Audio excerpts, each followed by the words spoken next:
पियसो मिल के मगन भई सजनी पियसो और मिल रही भुजा पसार हमारी शादी की तैयारी।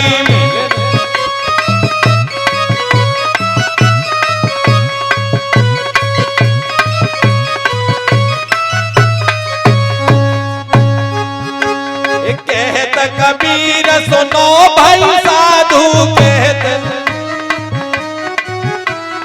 कहत कबीर सुनो भाई साधु कहत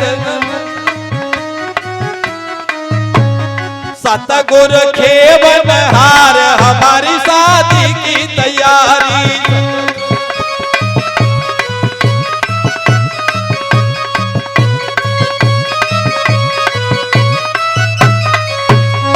रोवे हमारे दिलदार हमारी शादी की तैयारी। रोवे हम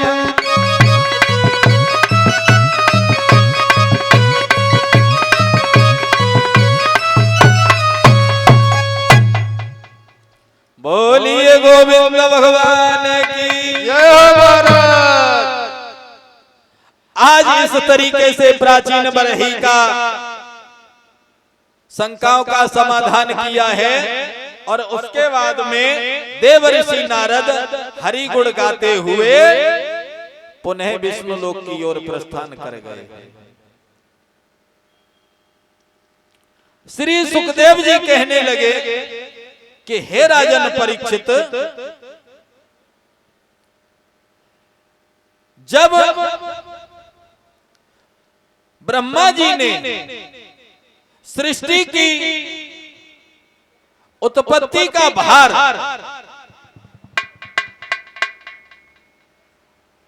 एक बार पुनः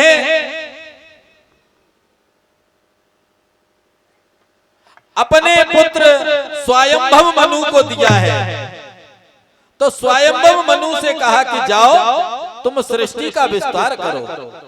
उसी समय जब मनु महाराज सृष्टि का विस्तार करने के लिए आए हैं तो उन्होंने देखा कि जो ब्रह्मा जी ने पृथ्वी का विस्तार करने का नक्शा तैयार किया था वो नक्शा तो उस जगह पर है ही नहीं।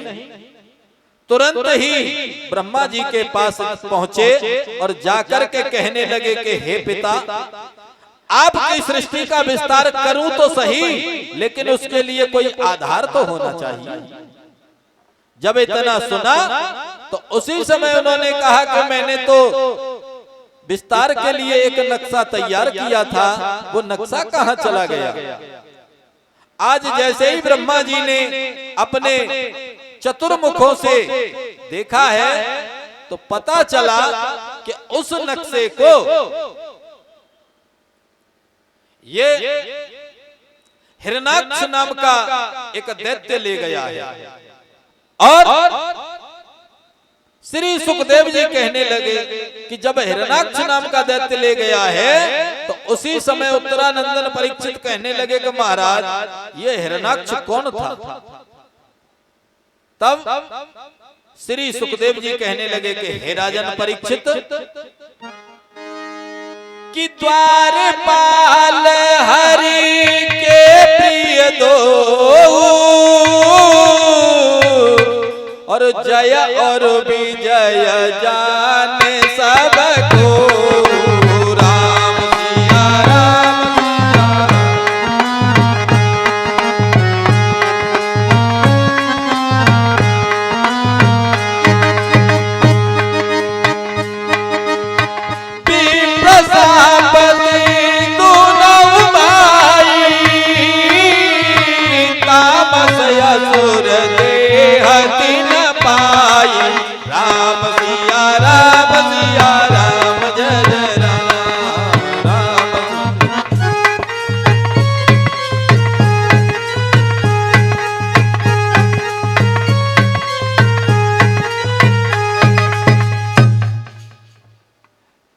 एक बार विष्णु के जो दो पार्षद थे जय और विजय, ये दोनों भगवान विष्णु के दरवाजे पर रहते थे एक दिन सनत सनंदन सनातन और सनत कुमार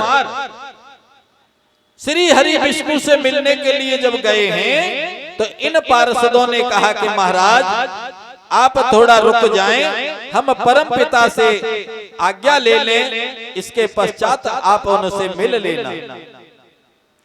जैसे ही इतना सुना उसी समय इन ऋषियों ने क्रोध में आकर के उन्हें श्राप दे दिया कि मूर्खो, तुम जिस दरवाजे के घमंड में इतने चूर हो, ये दरवाजा तुमसे छूट जाए और तुम 3 जन्म तक घोर निशाचर बनो जाओगे। उसी समय उन दोनों ने उनके पैर पकड़े और चरण वंदना करके कहने लगे कि महाराज आपका श्राप तो हमें स्वीकार है, लेकिन इसके उद्धार का कोई उपाय अवश्य बता दीजिए। संत का हृदय मक्खन की तरह से कोमल होता है, क्यों कि रामचरित में भी कहा गया है कि संत हृदय नवनीत समाना, संत हृदय नवनीत समाना, कभी न कहा पर कहा न जाना।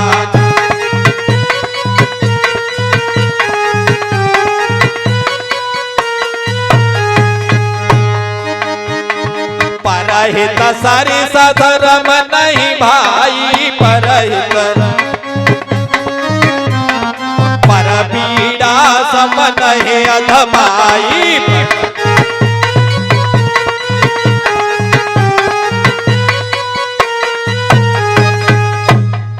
संतों का हृदय मक्खन की तरह से कोमल होता है, लेकिन मक्खन में और संत में फिर भी अंतर है।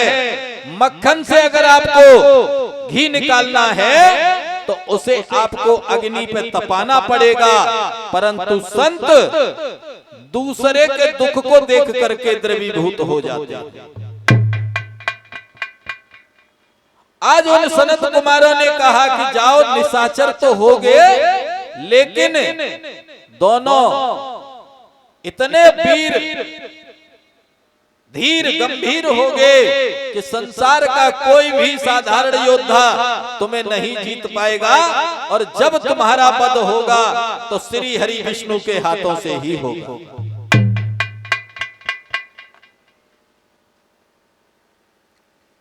इधर कश्यप ऋषि की पत्नी दिति ने एक दिन कश्यप ऋषि से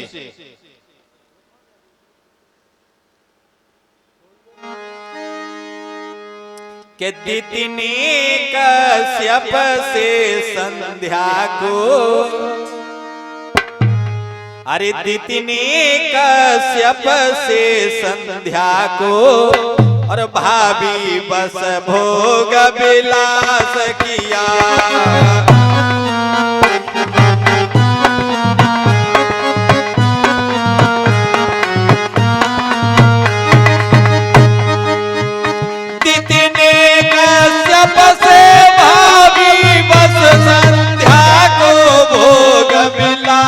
किया जय विजय की आत्मा ने भैया उस गर्भ में आई निवास किया।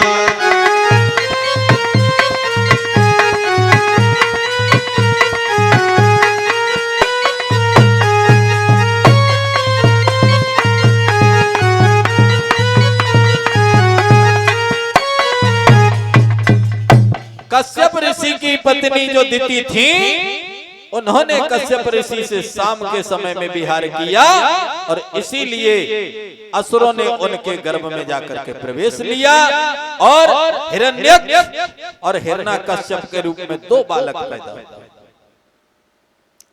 हिरण्याक्ष ये वही है जो पृथ्वी के नक्शे